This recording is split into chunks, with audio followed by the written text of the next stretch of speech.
Welcome to the 2020-2021 program cycle of Discover E's Future City Competition. This short video covers the new City Q&A deliverable. For this year, as the Future City program goes virtual, there are some exciting changes to the City Q&A deliverable. This season, the question and answer sessions will be done over a video conferencing platform, and each will be 10 minutes in length.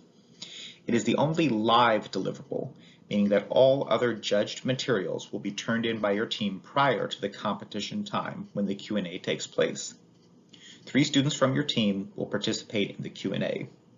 This is an invaluable opportunity for your team to demonstrate their knowledge and understanding of their work that they've done and their city overall. In the past, the City Q&A has directly followed the team's live presentation. With the new video presentation format, the deliverable will be a bit different this year. Check with your regional coordinator for specifications on the exact platform that will be used and details on the schedule.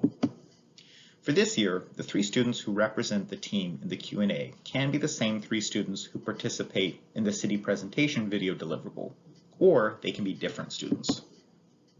Questions asked by the judges can relate to the entirety of the Future City project.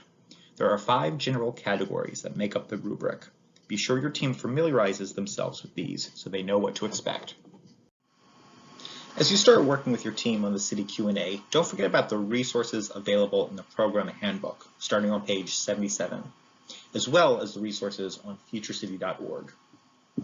The City Q&A practice questions student handout will give your team a sense of the types of questions the judges are likely to ask. These are divided up into different categories and are great to use for practice sessions to get kids comfortable with answering questions. Additionally, students should feel comfortable and confident answering questions like the ones found in the Living on the Moon Questions to Consider student handout. Be sure to review the rubric closely as well. It is divided up into 5 sections: Engineering and Technology, Living on the Moon, Teamwork and Collaboration, City Design, Systems and Operations, and finally, the Q&A skills of the team. It's a good idea to spend some time with your team practicing answering questions in the same virtual environment that they'll be using for the competition. This will help them get comfortable with speaking clearly, signaling so they don't talk over one another, and sharing time equally as they answer questions.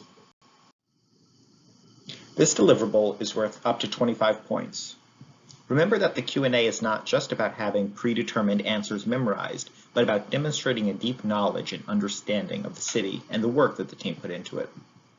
Be sure to review the resources, and especially the rubric regularly while your team is working on the City Q&A. Best of luck!